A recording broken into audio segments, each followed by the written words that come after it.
Hey everybody, it's GoblinX, and welcome back to another early access draft of Bloomburrow. Thanks again to Wizards of the Coast who've provided me with this promotional early access account, and without further ado, let's hop into the draft. And as you can see here, it is incredibly late now. We are in the quick draft queues, which fire up 12 hours into the early access event, so it has been a very long, very grinding and grueling recording session for me, but I'm still having fun because the format seems awesome. And we've got a really sweet pack one, pick one rare to hop right into a bird deck. We've got a 5 mana 4/5 flyer. Whenever one or more birds you control deal combat damage to a player, choose one, put a bird from your hand or graveyard onto the battlefield with a finality counter on it, or put a +1/+1 counter on each bird you control, or draw a card. Incredible abilities when you're connecting with your birds, and birds are pretty good at slapping your opponent in the face considering they are all flyers. For pack 1, pick 2, what is this rare? That is so much text. A 4 mana 3/4, whenever it becomes the target of a spell or ability you control for the first time each turn, look at the top 5 cards of your library. You can reveal a creature with mana value 3 or less from among them. Put it onto the battlefield if you do it during your turn. Put it into your hand otherwise. That is pretty good. And the birds do have a lot of cards that are going to be targeting your non-flying creatures. Now, our rare doesn't, but the Pileated Provisioner is going to put a +1/+1 counter on a non-flyer. The Finch formation is going to target a non-flyer to give it flying till end of turn. The Plume-Creed Escort can target any creature to give it hexproof till end of turn.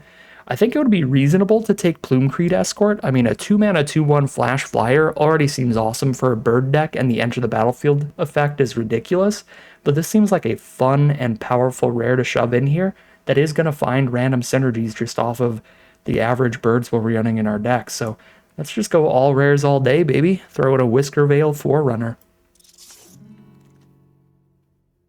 Pick number 3, we're incredibly happy to see another fantastic bird, the Night Fisher, 5 mana 4/5 flyer, and whenever another non-token bird you control enters, we get a 1/1 fish alongside it.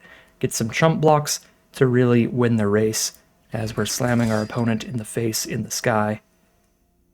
Pick number 4, we have Sonar Strike, which is solid removal.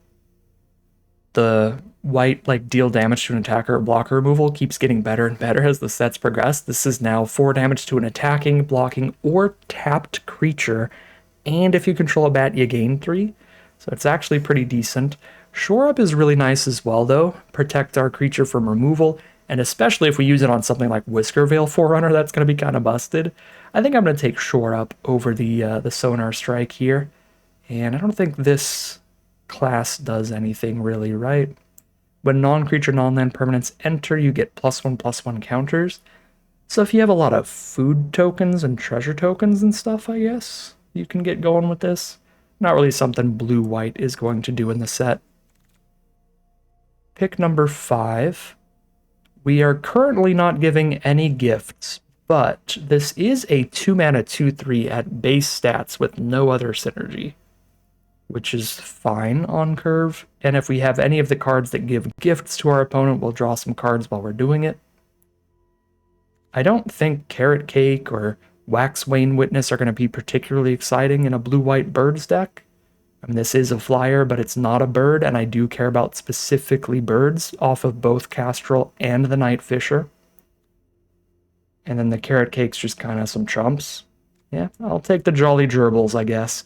If you've never seen the Give a Gift mechanic, it's a mechanic where you can make your spell more powerful by giving your opponent something in return. So usually you gift them a card, you let your opponent draw a card out of their deck to make your card a little better.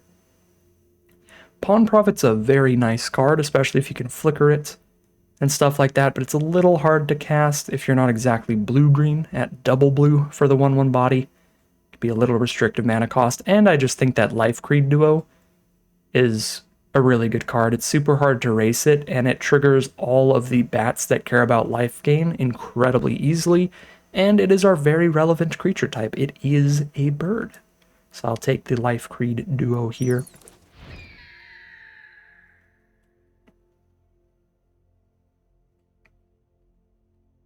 Pick 7, we have a Sky Skipper duo, which seems fine. Pretty good with good enter the battlefield effects, but it would be our third 5-drop very early into the draft. I don't want to take it that highly. We've got a Moonrise Cleric. We'll Flying Bat, just do blue-white flyer stuff. Or we can take the Splash Lasher for some stunning.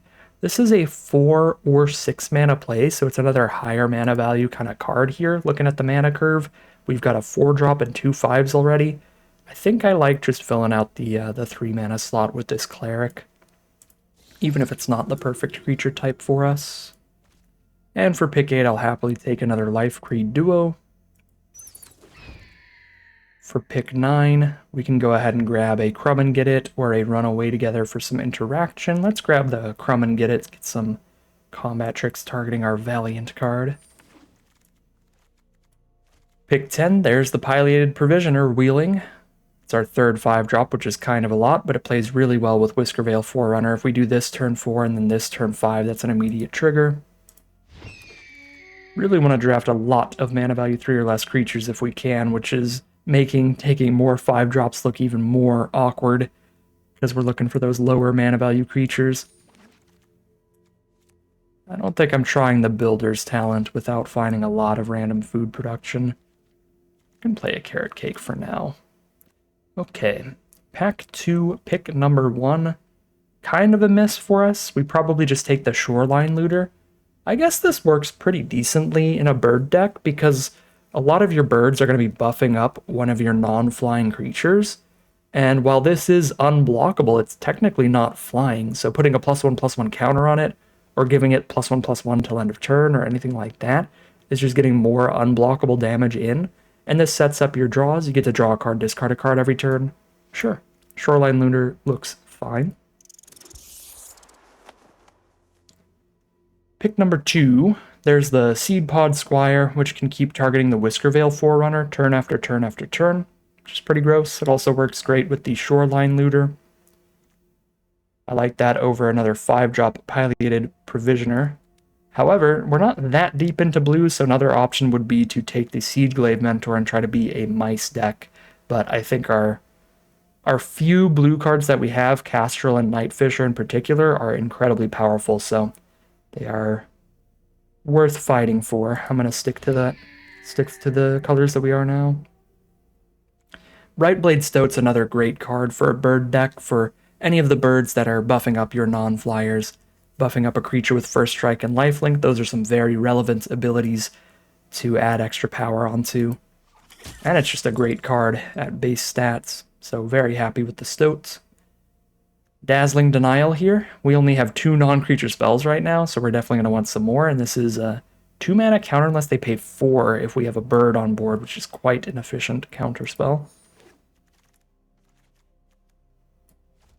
Now we have a 3 mana draw 2, not the most efficient thing ever, but this is not a bird, and this is just a very filler 2/1.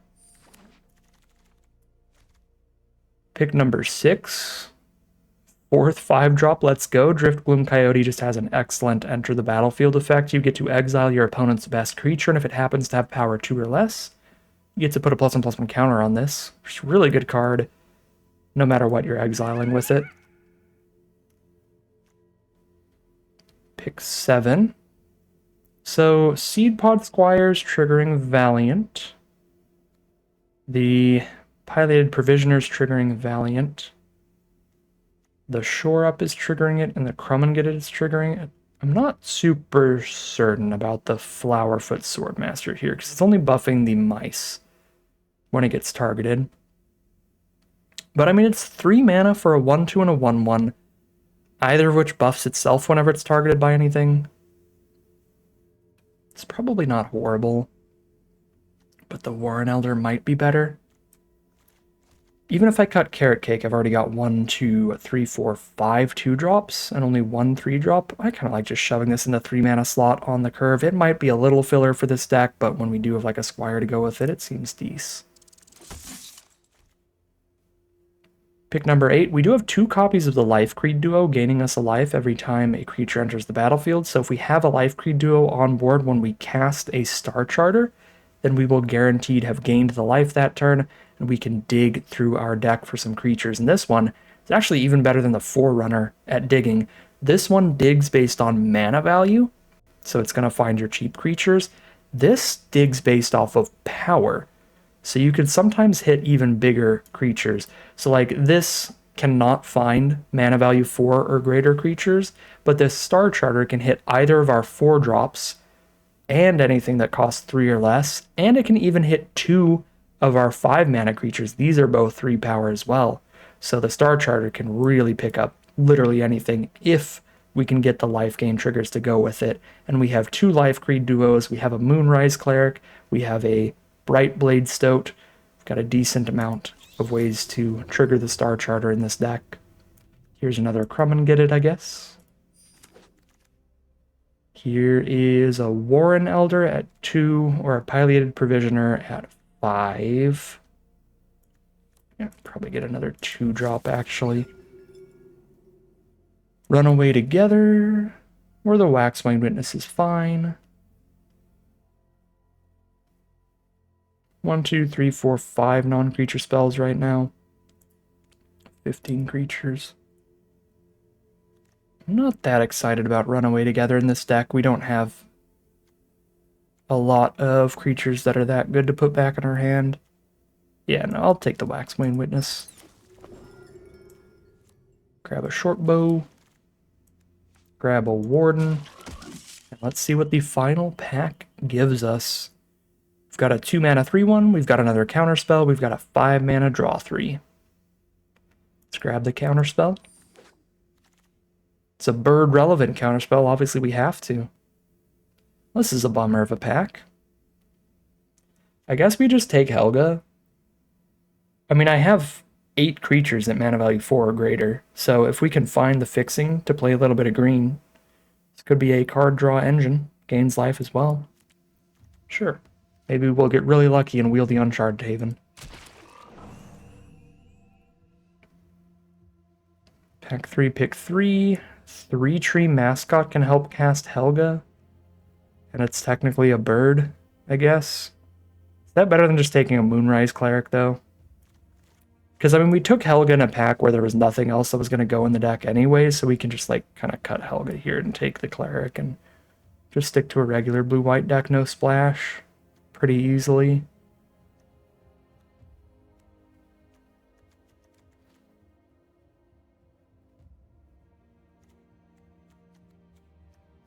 I don't know, 8 cards that Helga can draw off of. But the Cleric is also... seems pretty good at racing, and it's really good with Star Charter and Waxwing Witness. Yeah, we'll just stick full blue-white flyer tempo. Boom. Slap that in there. Slap another Coyote in here. For the Sonar Strike, we actually have no removal for resolved threats outside of the Coyote. I guess, technically I'm taking another removal spell by taking another Coyote.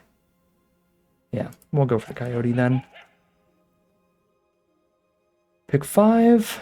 Rabbit is flexible and powerful. Play it as your 3 or 4 drop. Ideally, you play it as your 4 drop, and then it's really, really good, but it is flexible. You can play it on 3 when you need to curve out.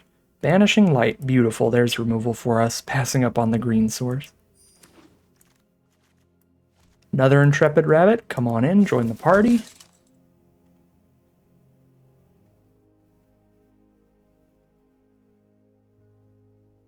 Not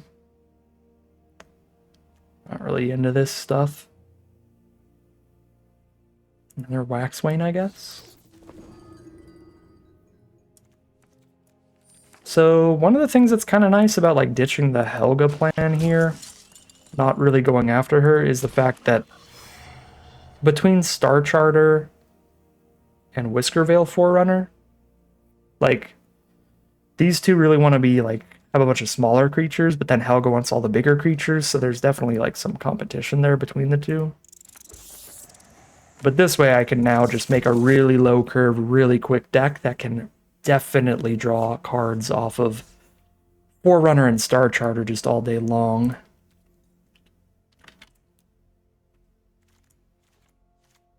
So we can cut 10 cards here. Thoughtshucker for sure, Crier probably. Gerbils, we got literally 0 gift cards, I think. I mean, we did pass up on 1 or 2, but that's because those cards just seemed kind of bad in general. I don't hate the Waxwayne Witness, but I think our other 3 4-drops are just better, and I don't want to play a lot of them. Still need to cut 3 cards, and we're on 19 creatures. I could just cut 3 more creatures. I have 0 otters for this Pearl of Wisdom, but still a draw 2 could be fine.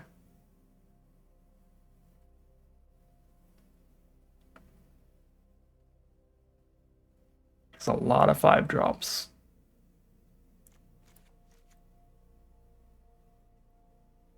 Feels like the only one I'd be okay-ish with cutting.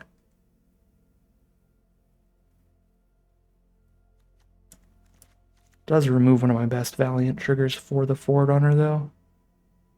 So without Provisioner, how are we Valianting the Forerunner? How many ways? We can do it with Intrepid Rabbit, Seed Pod Squire, Shore Up, and Double Crumb and get it. Just barely enough playables to do that. I'm going to keep the Pileated in here. Get 1 more Valiant card. God, there's no way I'm supposed to run 5 5-drops. But I love them all so much. They're all my babies. I can't cut them. I guess I got enough 3-drops now to not do the mice thing. Boop, boop. 1 final cut that's definitely not a land. Maybe the Nettle Guard. It's going to be a 3-1 super often here. We're not targeting it that often. And there are tons of 1-1 tokens in the format. So yeah, drop Nettle Guard. Still have 1, 2, 3, 4, 5 2-drops. So 5, 4, 3. The solid 2, 3, 4 curve, but then there's the mountain of 5-drops. Kind of weird.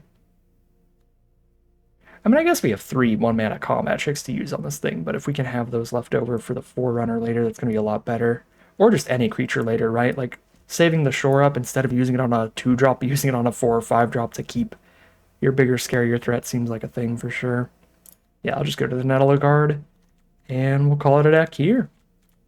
Alright, here we are for game 1. This hand is very capable of flooding, but Stoat into Squire is really good. We did immediately hit a 3-drop, which is nice. I would have rather hit another 2-drop, actually, so I can have the Shore Up for the Stoat, but we can curve out here.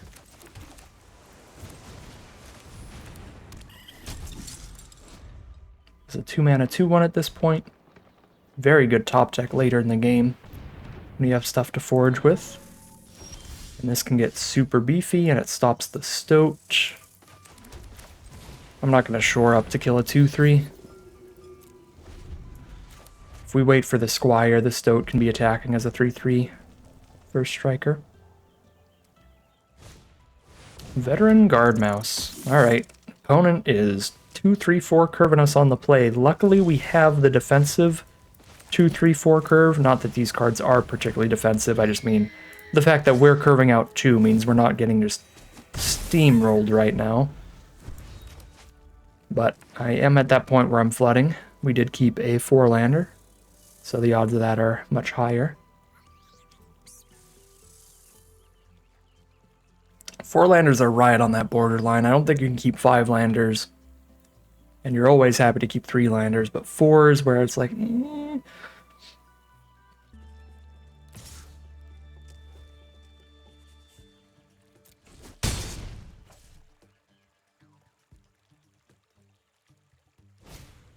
Baker's Bane duo, get a 2-2, get a food. And that food token makes the Druid a 4-3. Oh, it gets trampled too. Ooh. Oh, that's a good draw. Forerunner Seed Pod Squire is nasty. And if they try to kill it, we've got the Shore Up. How do they kill the Stoat if I buff it with Seed Pod Squire? They double block with 2/2/2s. That's not very good for me. But I will certainly not Shore Up against that because I want the Shore Up for the Forerunner. So I think I just don't attack with the Stoat. We can just get the Forerunner Valiant value instead.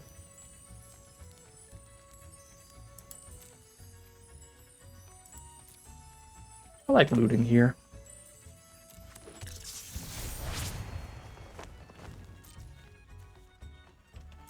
I forgot that puts it on the battlefield. That is dumb. It only puts it in your hand if you're doing it during your opponent's turn. Whoa. Alright, we cannot block that well. It's a 4/4 and a 1/1 that can't be blocked by power 2 or less creatures. They are out of cards in hand, so no removal there, so I can shore up the Forerunner, draw another card off of it here. They got tricks on board. They do not have tricks on board. Ooh, missed on that one. Hello, Coyote. No reach creatures on their board. So we just exile the 4/4 probably. That's hard to block. Boop, boop, boop. Trigger Forerunner. Alright. Pretty good to get that out of the way. Those 5 cards are not particularly relevant right now.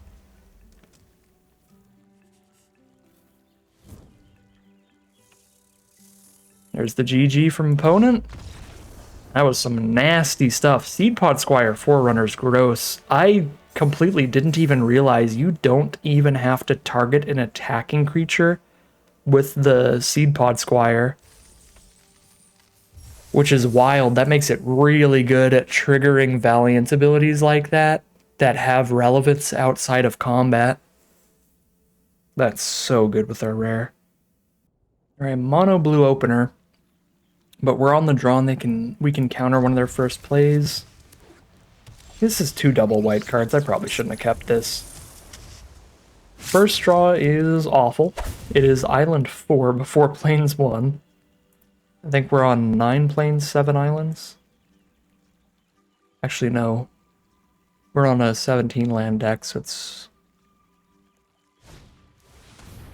9/8 probably.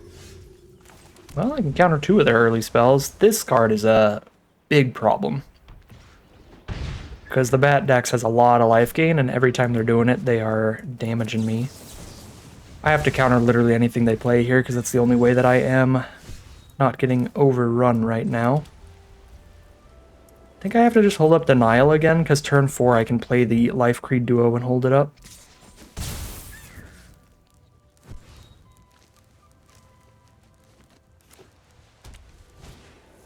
Nettle Guard, this one can resolve. Now that I have the white source, so I know I can just trade the duo into that. I don't love that trade, but I need to survive till the second white source. So I'll take that trade. I might even trade into the Cleric. Although the Cleric's a really good card to exile with the Coyotes, because we'll get the +1/+1 counter. Yeah. I'll trade with the Guard and have the Coyote clear out the Cleric.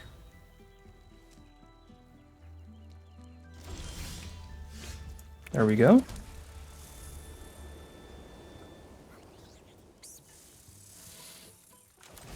This already stops the Cleric from hitting us.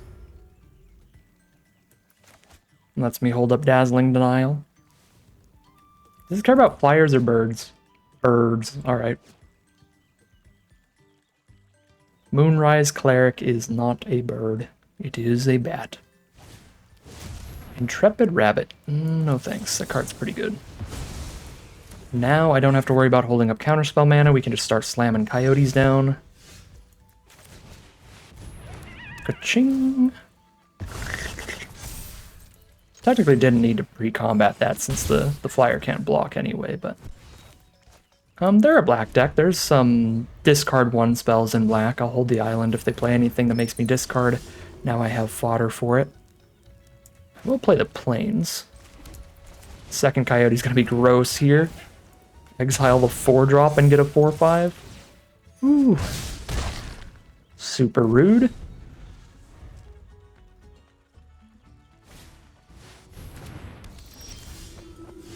Hello, Whiskervale Forerunner. Big fan of you, but I can't target you right now. Take 8 is the play. Show me a board wipe. I have not seen one in the set yet, but there probably is one.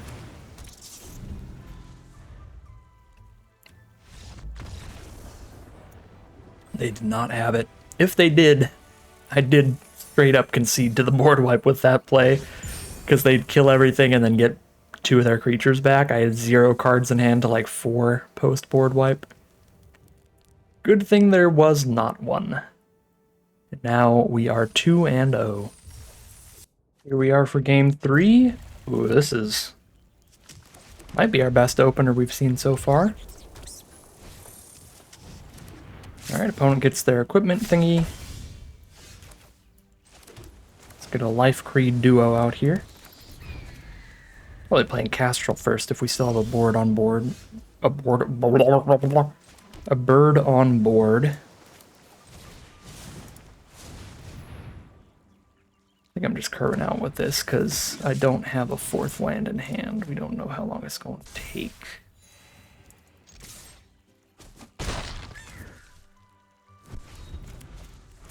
Not a fan of my first couple draws. They are not lands. And I have great 5-drops. Not a fan of this draw either, but it's fine.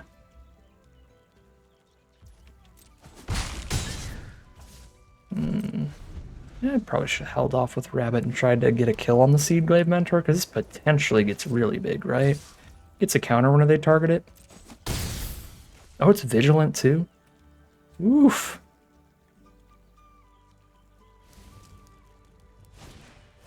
Yeah. It's pretty good. Land 4, let's go. 1 land away from going crazy. But, at least now I have a good excuse not to attack with the Rabbit. So they might not see a Crumb and Get It coming. Not that it's going to matter, because it's going to be attacks during their turn, so any instant speed combat tricks or removal spells are going to play to their favor here. Yep, get the free equip, throw it on the Mentor, boom, that's 5 toughness. I can Crumb and Get that, or 4 toughness. If I give them a food. Nice, they did not have their own Crumb and Get It, which is really good for me, because getting that thing off the board was a pretty big deal. Boom, beautiful draw. So we Castrol and draw cards off Life Creed Duo here. 100%. 100%. Actually, you know what might be better than drawing a card? Finality. Boom, double 5-drop them. That's almost definitely better than drawing a card here. That is an immense amount of pressure that they need to deal with. Okay, they did deal with Castrol, but the Night Fisher remains.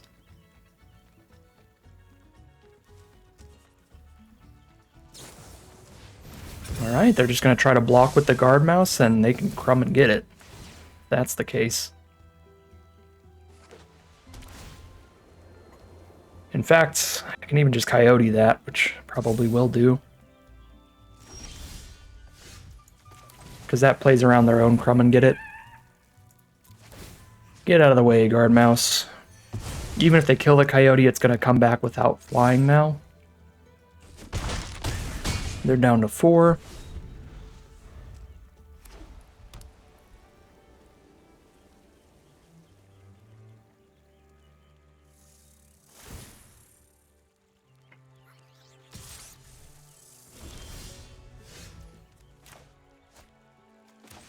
Cast this Warren Elder to have the ability to buff the whole board if that ends up mattering.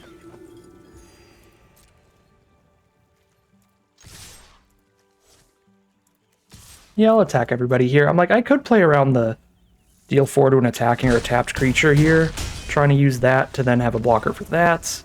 But I can just give it indestructible with Crumb and Get It, or I can give it +1/+1 with its own ability. So we're already good against that card.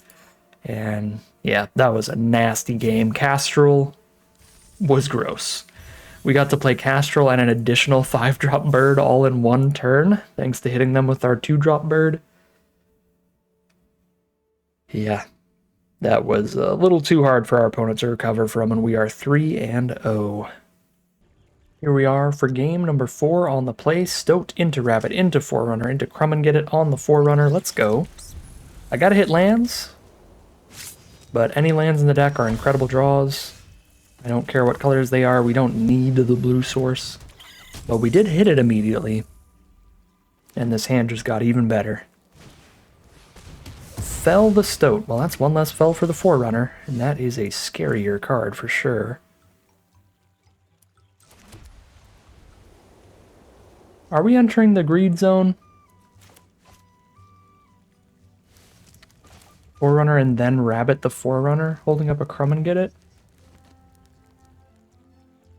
I don't think so, because I kind of want this as more bait for removal, potentially. See if we can get them to kill the Rabbit and then not be able to kill the Whiskervale Forerunner. Plus, if I hit land 5, I'm just going to play Forerunner and then play Castrol. So then this Rabbit is still stuck in hand till like turn 6.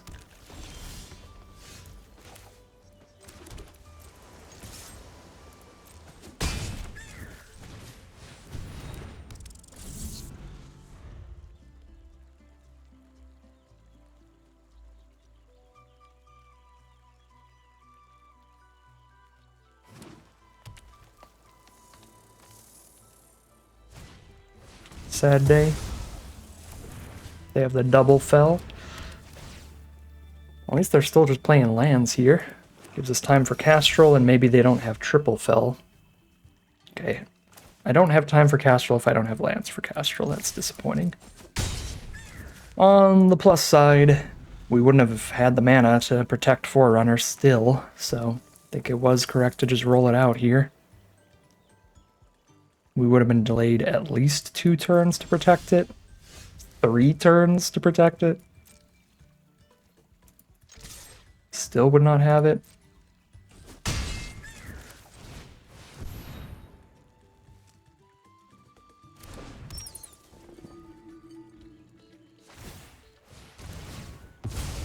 I've got infinite mana.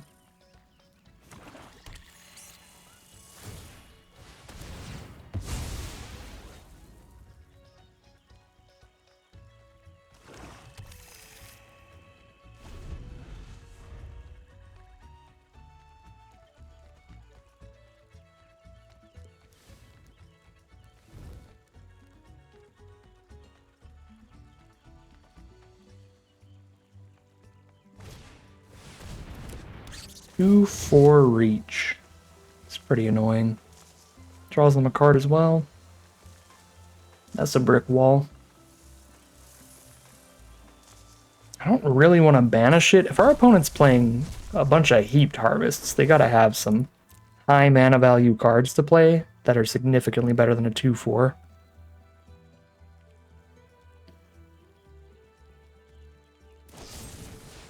Removal spell that. I already couldn't attack through the 2/4 reach, so I don't hate that. We didn't have any life gain tricks to go with it. Oh, I would. I would draw that, wouldn't I?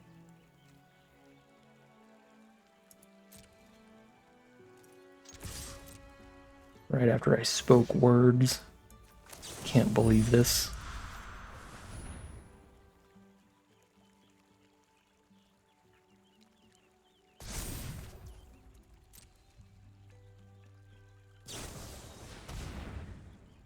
Really, man? That's gross here. Figured I would Crumb and Get It, use the less good combat trick, that way I still have the shore up if they try to instant speed, like remove my creature, or out combat trick me, but +3/+3 indestructible? Can't even double combat trick there. I mean, I could have given them a food for the indestructible, but then it's easier for them to forage. And they're in green-black, so didn't feel worth it without knowing what's in their hand. That was just A beautiful card for them to have.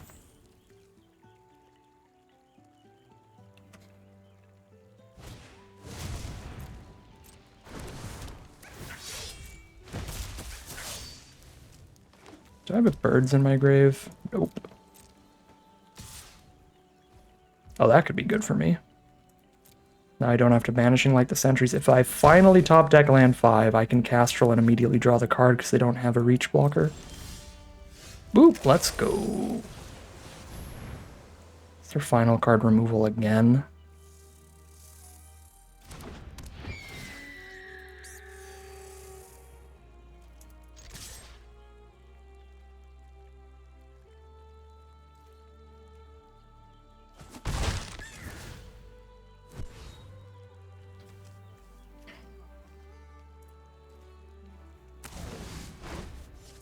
Again, I just slammed that down immediately, even though I could have waited for land 6 for shore up, because, I mean, if we tried to wait for land 5 for the Forerunner, we would have been waiting like 5 turns, actually, at this rate. I just didn't want to repeat of that if I just hold Castrol in hand and then never cast it, because I'm always holding up shore up. That's a scam right there, if I've ever seen one.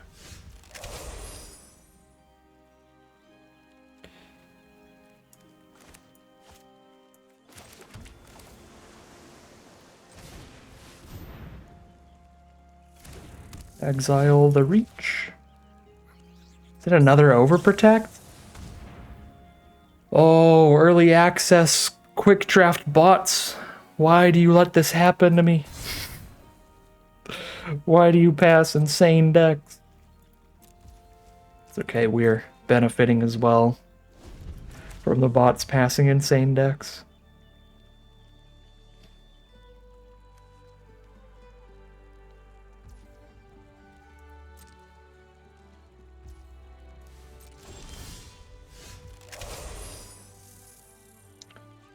How likely are they to have Overprotect number 3?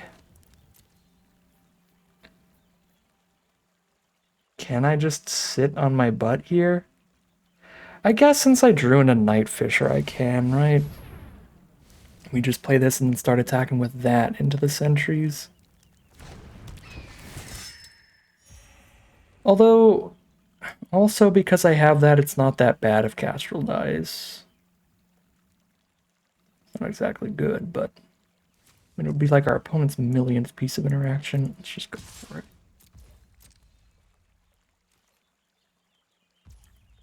Okay, sweet. The solid read, they do not have it again. Ooh. That's another bird. We might start going for the +1/+1 counters at this point. Opponent is flooding.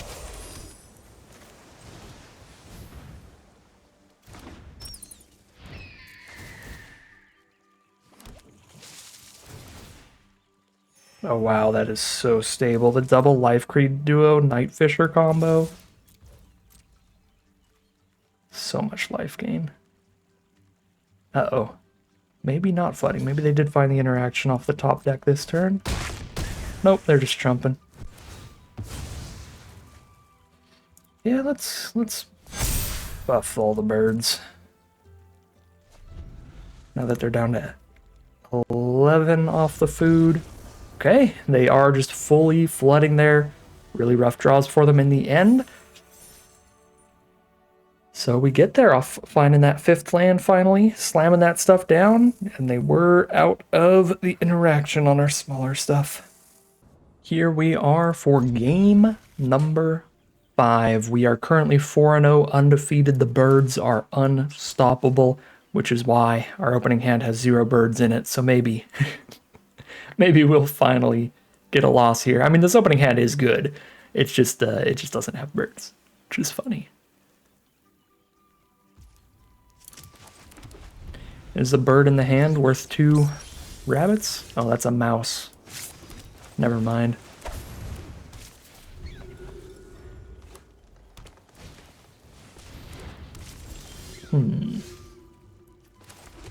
I would like to come and get at my Forerunner 2 times. So I am just going to pass. I'm not going to Banishing Light the rabbit. Although this is very, very good in a rabbit deck, because they have that card. Woo!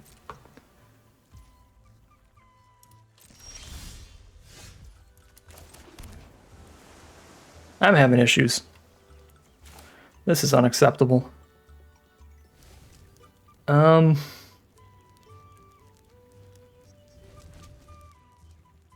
I still don't love Banishing Lighting that thing. I'm gonna try to hit land 5 for Foreigner because I have viable plays for now. If this was the only play, then I would just do it. But I can do other plays that are just a little worse on board. I'll just go for the Stoat. It's good enough to make their attacks pretty bad. Alright, yeah, it's good enough to grab the Banishing Light before the Forerunner. It makes it look very good that we didn't play the Forerunner here. And now we can... They need Exile specifically to deal with it. However, I am getting my Valiant triggers during their turn, which is awkward. Means I'm not putting something right onto the board. But it's still worth it to do it during their turns so that we have the indestructible trick.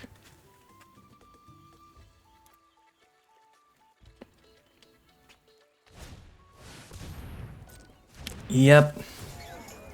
We're so dead.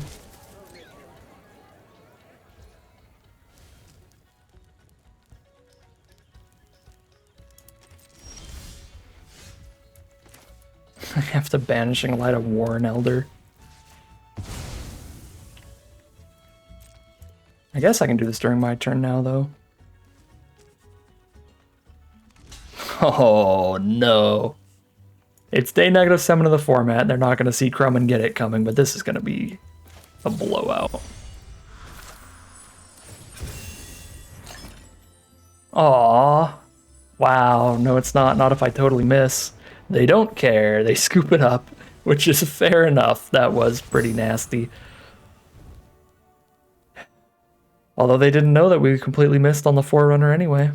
Alright, well, we take it 5-0, undefeated. 0 birds were cast that game. So I'm not going to say the bird deck's undefeated, just this deck is undefeated.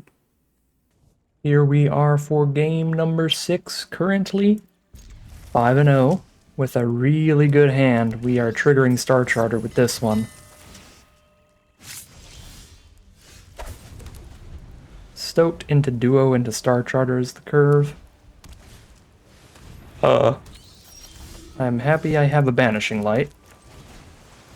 Because this thing is unstoppable in black-white. It's just so easy to gain life at least once per turn. And even when you kill it, it puts all its counters somewhere else. Yeah, this card is... It's only 2 mana? I thought it was a 3-drop for some reason, too. Yikes. Alright, at least they didn't gain life yet. So I don't need to insta-Banishing Light, because I can Banishing Light that no matter how big it gets, and they don't get to move the counters, because I'm exiling, not killing. So I can still just go for the Star Charter curve for now. Maybe even just go full curve out. Depends how quick they are to get the life gain. There it is. There's the Life Creed Duo. Luckily they found it after the Channelers. This is the weakest that I've seen the Essence Channeler be, but it's about to start popping off. Regardless. Patchwork Banner's super annoying here, making that a 2-3 completely bricks us. Can still Star Charter and dig off of Life Creed Duo. There we go. Coyotes are pretty good on this board.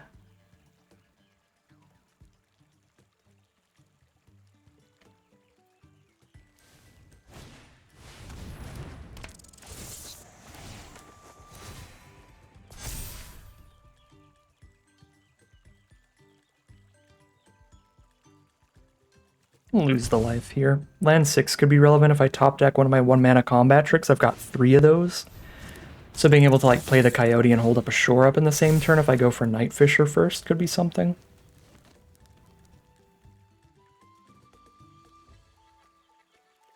A 10 here. Oof. Okay, that's a good draw. That's going to let me Banishing Light the Channeler and hold up the counterspell. That way I don't have to have my removal be weak to removal of their own, where I Coyote and then they kill the Coyote.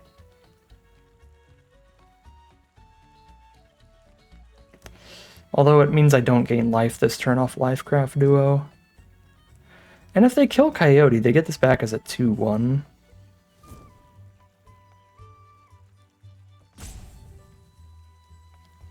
Maybe Coyote is still the play.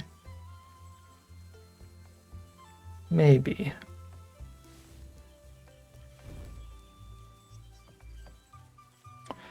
I don't know. I'm going to go for the Banishing Light counter, though. I can see arguments either way.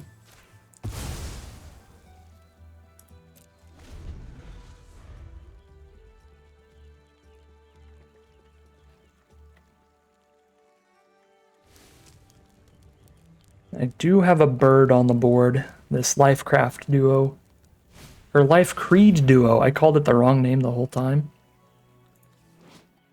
Whenever this or another rabbit hits the board, someone gets +1/+0. So if they ever play a 2 rabbit producing card, that'll be pretty bad.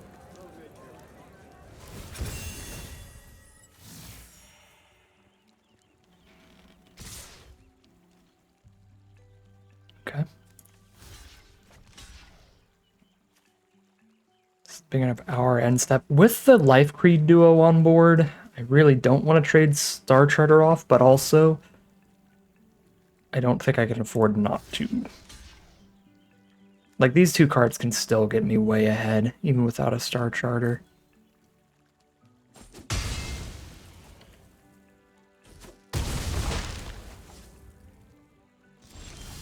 Cool. Intrepid Rabbit's actually a very good draw to let me hold up the denial again.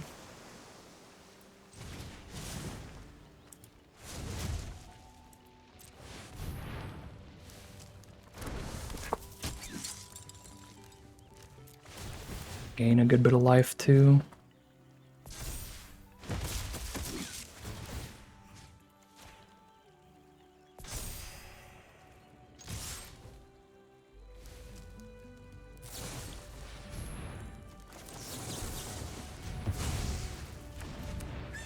Alright, they got one card in hand. Hopefully, it's not that good. We're ahead on board a little bit already, and I've got the Coyote coming up. Ew. Well...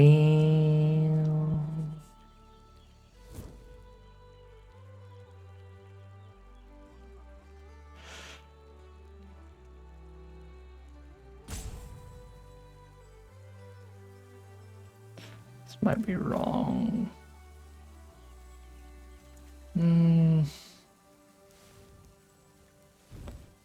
No, I'll keep the Coyote. I get a 4/5 and I exile the Duo. It feels pretty good.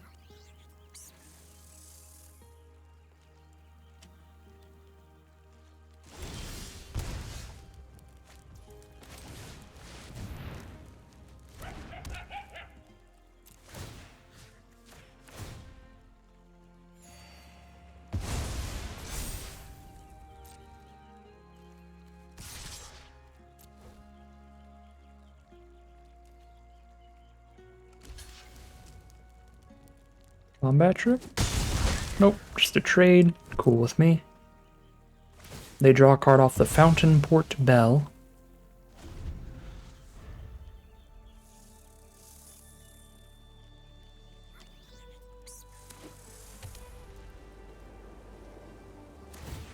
Apparently nothing in hand here, they're just going to level this up again.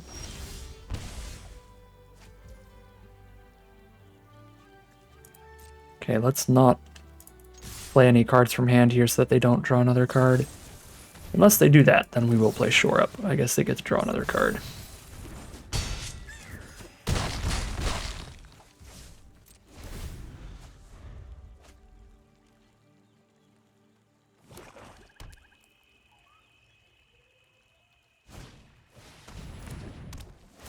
Umberflower's Share Pot. Can destroy any permanent, kill the coyote, get a blocker. They do not die just yet then.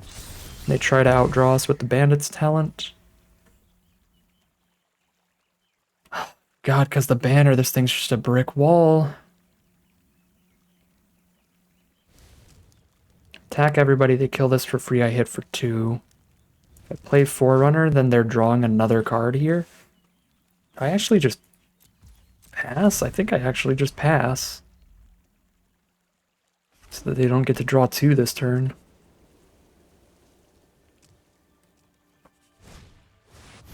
Piloted Provisioner, at least they don't have a non-flyer, so they don't get the +1/+1 counter, but that's not good. Warren Elder. That is pretty good.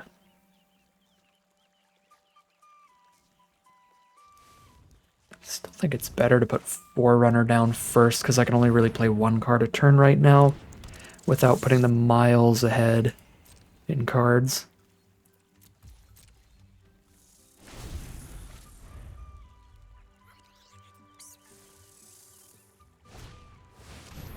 Big Sword has arrived. Gets rid of the flying, but makes it super beefy.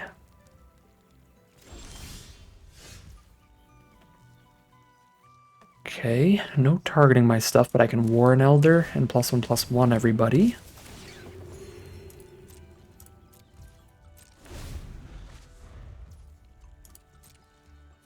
So I could have hit for 1, 2, 3, 4 there.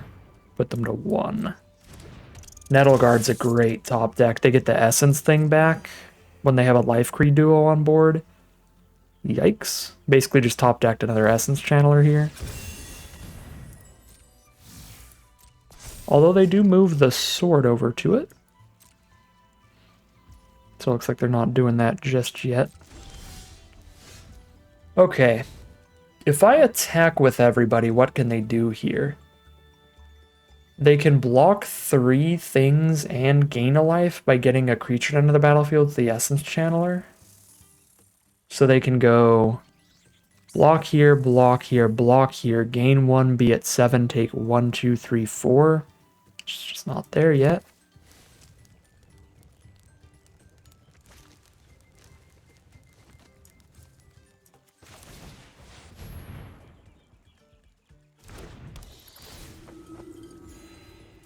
Means they're going to start juicing up an Essence Channeler.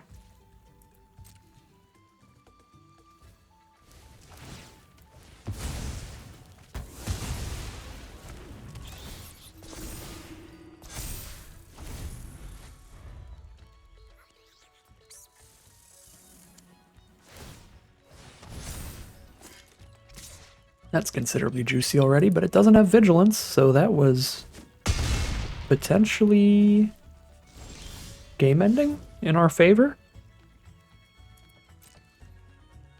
Alright, I mean, we just go for it. They have a food, so they're at 10, but 4 creatures. 1, 2, 3, 4, 5, 7, 8, 9. That's exactly 10 getting through. If they have nothing in hand.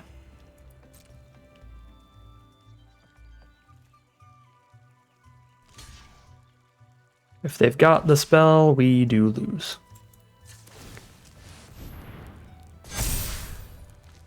But if they don't, we win.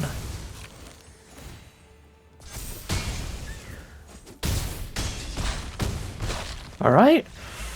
Close one in the end, because that Channeler was going to start killing us really quickly.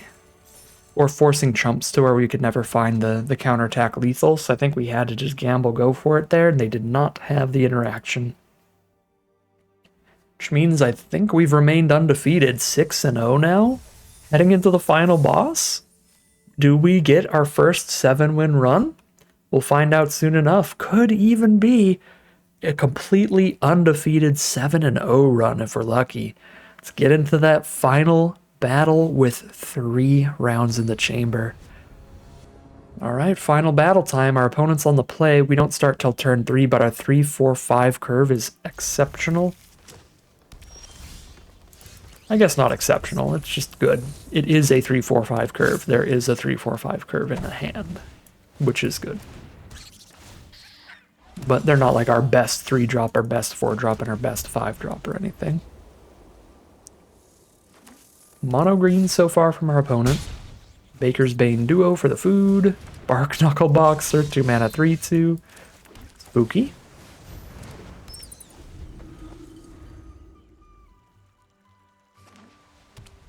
Green, white. Just gonna get a super wide board state super quick. Okay, yeah, they're just gonna curve out on the play.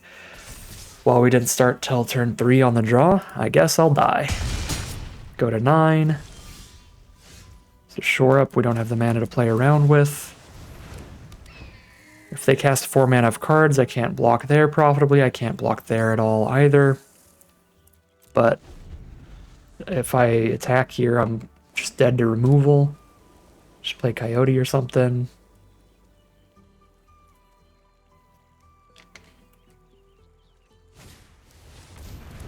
Gross. Well, at least we didn't literally die, which was an option. Do they have an additional spell? Oh my god, it's the trample spell too? I think that's just lethal. Good game. Sure. Magical Christmas Land, curve out on the play. That will just do it. Be on the play, curve out, don't punt. That is the Newmont strat. And that was not really an interactive game of Magic. There were 0 decisions that mattered for either player. Not keep a mono blue 2-lander with 3 double white cards in it. Luck is catching up to us here. We've got some bad opening hands. 3 in a row here. This one more comparable to the opener we kept last game, where it's like barely keepable because it's a little too slow, but not worth the mull.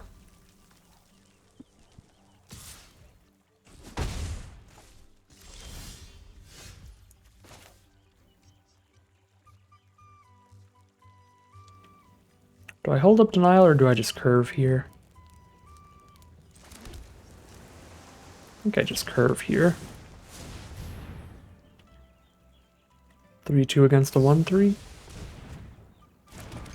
Draw a card, get a food from our opponent.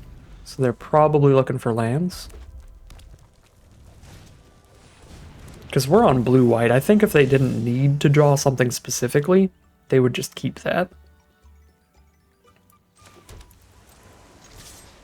I'll trade this into the Mana Dork. Sure. Nope. Never mind.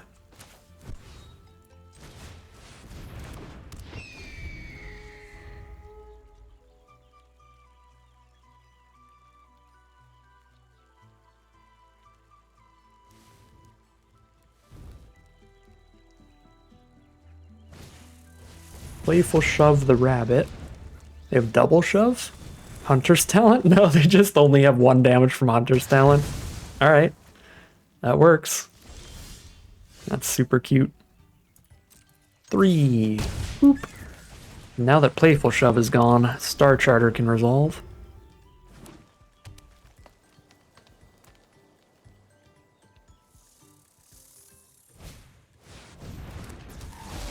Reach!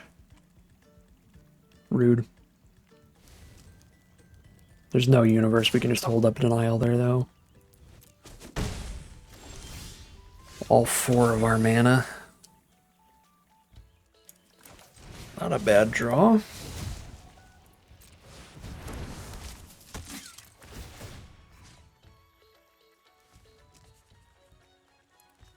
I think we're offering the Seed Pod Squire trade over the Star Charter trade because we do have a Moonrise Cleric potentially coming up. The trade is accepted. Let's go.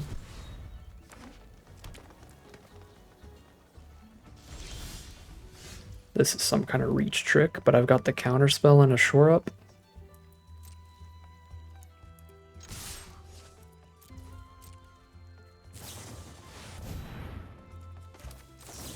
It's the Big Moose! Very cool card, but I'm also very happy to counter it. They're down to 9.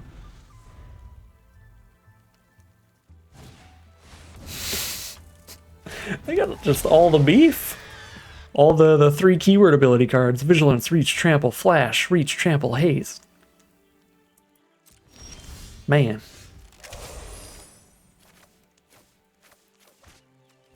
Great land draws so far. We'll pass from here.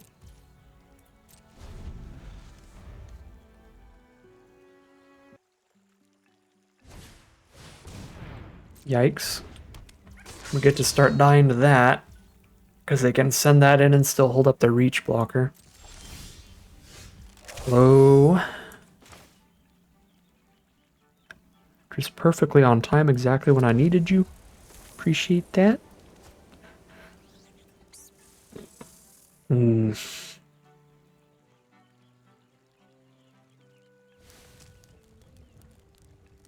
pray for land 6 and hold off on Castrol since we do have alternative lines to play for now.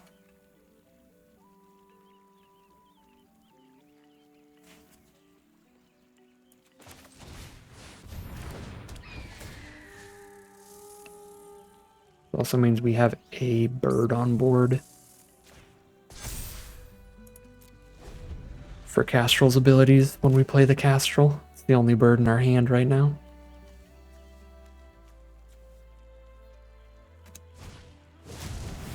Uh-oh. Yeah. We're gonna start dying real quick here. Lands might have been a little too late.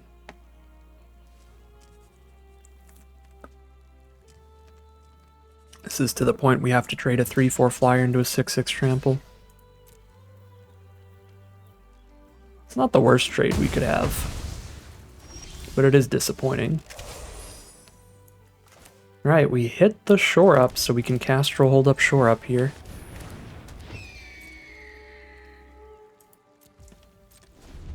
But now Castrol is our only bird, so it is significantly worse. If they spend any removal, we have to shore up, and then we can't get past the boar anyway.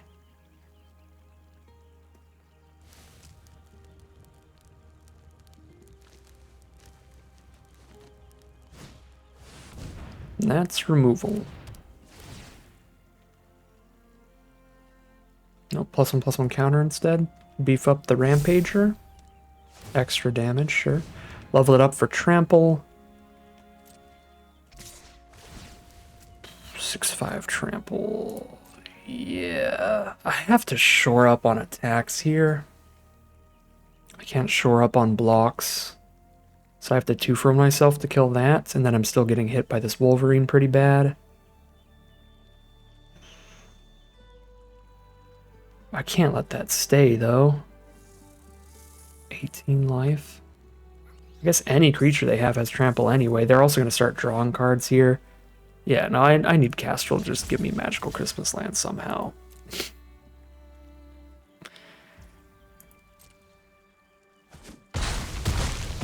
Guess I get Provisioner back.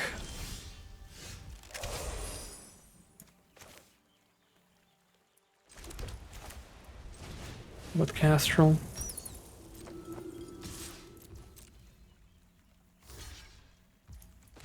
Okay, not yet.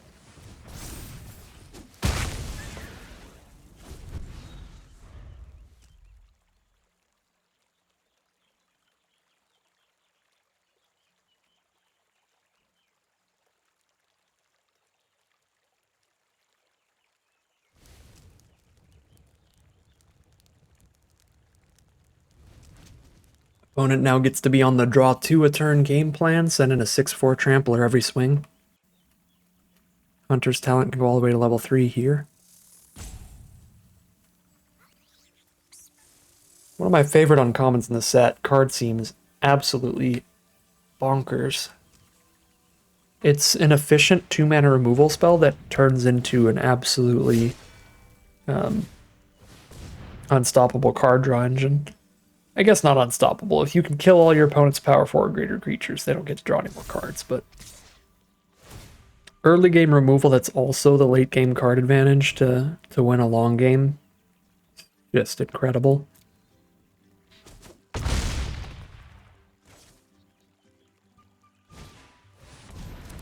And the trample to win through board stalls.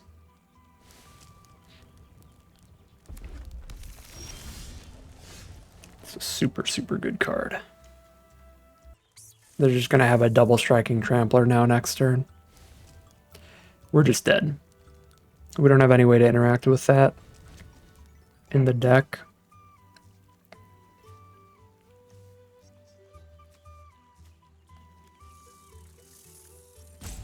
Man, double strike trample, all right.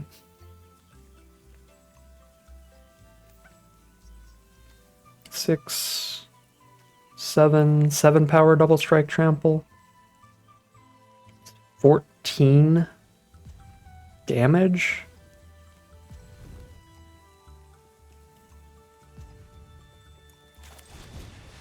I guess because when Castrol hits, I get the 3/4 black, the 3/4 back. I have basically just as much toughness by playing Provisioner from Grave as I would by holding Castrol up, because now I have 4 toughness here and a 5th from its trigger. So this is holding just as much blocks as I could. This is the maximum blocks I can have, so if I die on board, I would have died on board not attacking with Castrol. And if I can survive, now I can survive and have a better swing on the crackback because I will still have a Castrol.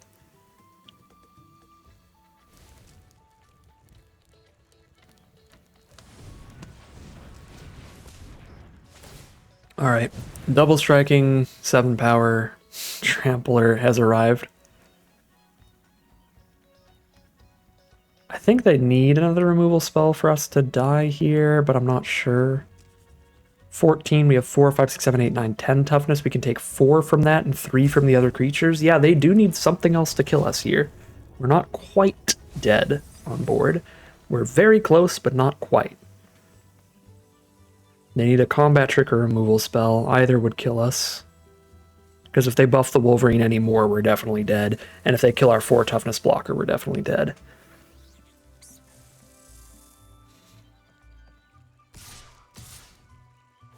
Okay. 1, 2, 3, 4, 5, 6. 14 minus 6 is 8. That's 9 damage, which is lethal.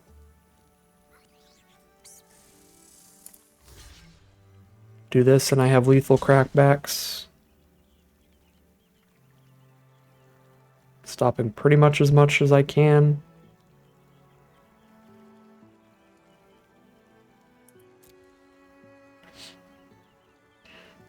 Oh no, I don't, because the harvest is a food. Oh, shoot. Yeah, the harvest being a food means I have to lose enough creatures to not have lethal crackbacks no matter what. I could have put the 1/1 instead of the 2/3 there, and then been at 1 life. Wait, no, I'd be at 0 because I had 3 toughness. No, that'd be 1 toughness instead of 3, so it's 2 less damage getting stopped. I'd be at 1. And I'd have 6 power, but that gains 3, so that's not going to kill them. Yeah, I don't have lethal crackbacks through the double food actually even. Gross. Well, they do only have the mana for 1 food, but that is not a relevant draw, so we lose. Incredibly close, though. Man. Double strike trample's pretty good, isn't it? We do draw 2, but land don't get there. Here we are for the rematch for our final battle, unfortunately, because I think our opponent's deck is pretty spooky. But maybe we can get some revenge, I guess. We are 6-2 right now. Our early game luck has caught up to us, sadly. And our 6-0 undefeated streak has now hit 2 losses in a row. Some very sad, very rough games of Magic there. I am not going to shore up to kill the Root Weaver, but I will threaten to. Awesome. 2 free points of damage. Here's a Cleric.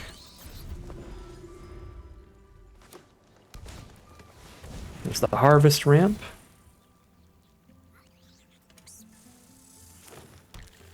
Now I don't even need the shore up. I'm threatening to just use the activated ability to eat the Root Weaver and deal an extra damage for the turn. So no blocks. We play the duo and hold up the shore up. Get ready for Coyote.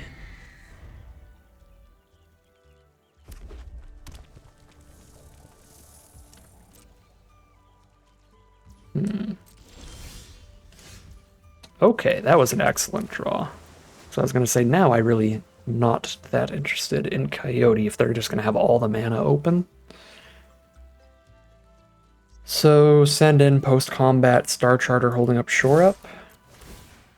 And the Cleric guarantees the Star Charter value. Oh, they got the Moose again. Yeah, I should have remembered the Moose. I can Coyote the Moose. I don't want to do that immediately, though, because I'd like to have the shore up for it if we're lucky. Sure. They go down to 11. We draw a card off Star Charter and have a shore up. Find the unblockable looter or the rabbits. Both are very nice. I guess if I don't top deck a land, the rabbit's better. We play a 4-drop and hold up shore up again. Well, the rabbit doesn't get past the moose still.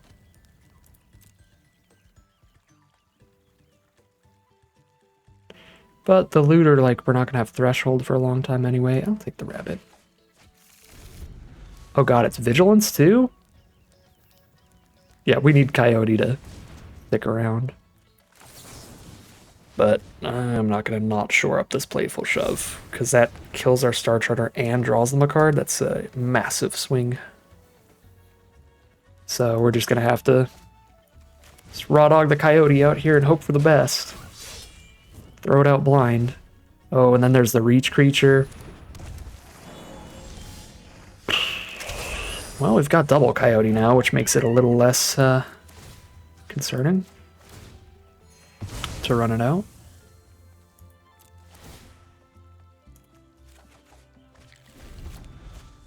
Rabbit's gonna get attacks past this Sentinel.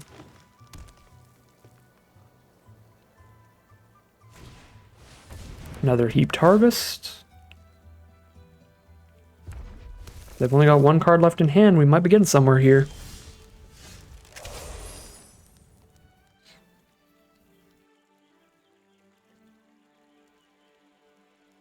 I think we rabbit through, right? I could Coyote the Sentinel and send in the whole team. I guess that'd be good. Rabbit plays a little better against instant speed removal to kill the first Coyote.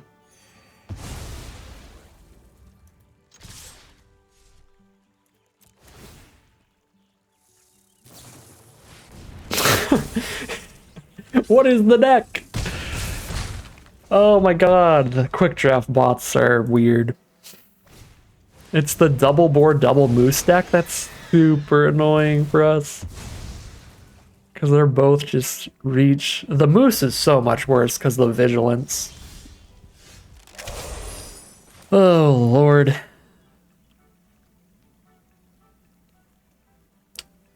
Man. Yeah, losing that Star Charter was huge.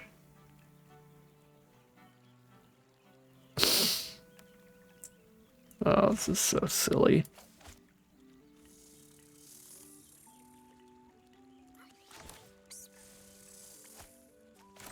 I guess. Just play the most expensive card here. And then begins the top deck war. Okay. That can win the top deck war. For sure. I think I play Squire first, because then I can get the trigger off of every attack with the Squire.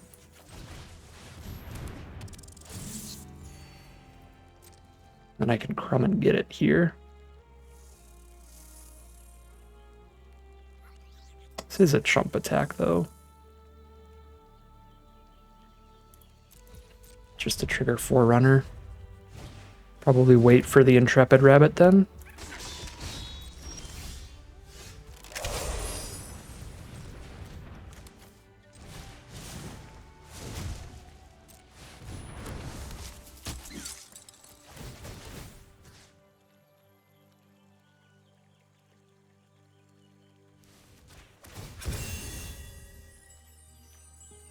my god.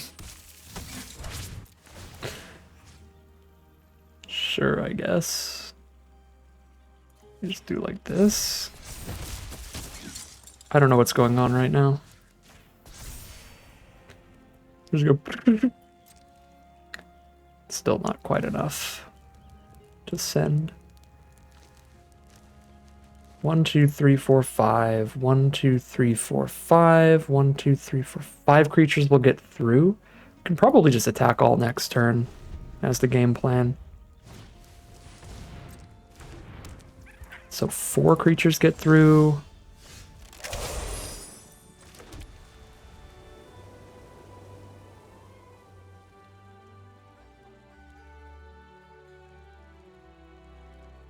Kind of want to wait one more turn.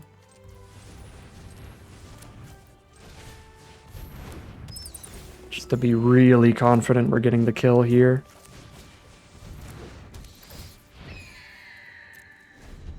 But we definitely all attack next turn. Hopefully this top deck does not demolish me for waiting one extra turn. Okay. Well, that made waiting a turn even better.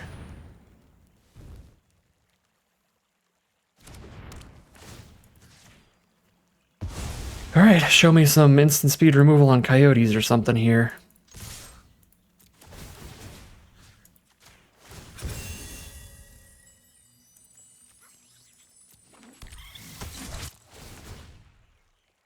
Even then, we have so much life, we definitely don't die on the crackback. Sure.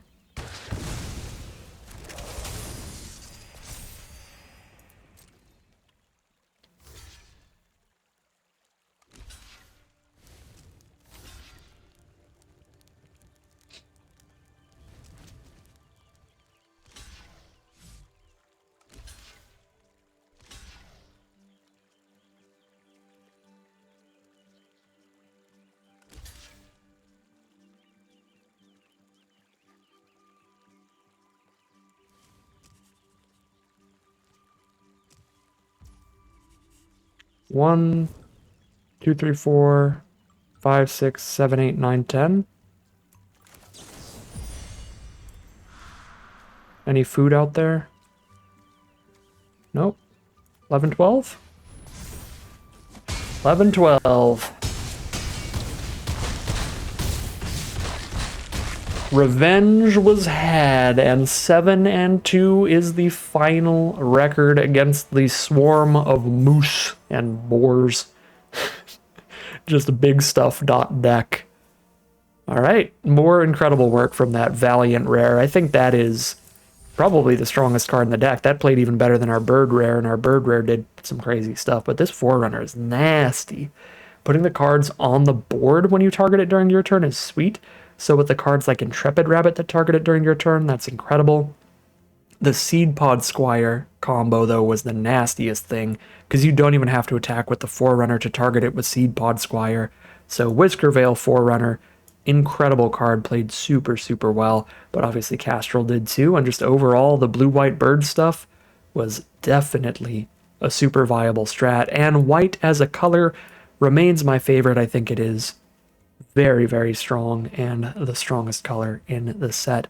Again, it'll be interesting to be seen as the format progresses and people get a little better at finding all the synergies and building the decks. Maybe it won't remain what seems to be the best, but it seems like the simplest color to build really well, and it's been consistently powerful. So highly recommend the white-based aggressive decks. And as you can see there, that's going to grab us our first trophy run, 7-2. With the bird deck. But that is going to end today's video. As always, I'd like to thank my patrons and YouTube members for their support, as well as you for watching the video. If you enjoyed it and you're interested in seeing more, you can always like, comment, and subscribe to tell the YouTube algorithm to send you some more in the recommended feed. If you'd like to catch me live, you can check out the Twitch channel in the link in the description below. If you'd like to support the channel directly, you can check out the Patreon link in the description below. But other than that, as always, thank you very much for watching, and I'll see you again soon for some more Magic Arena.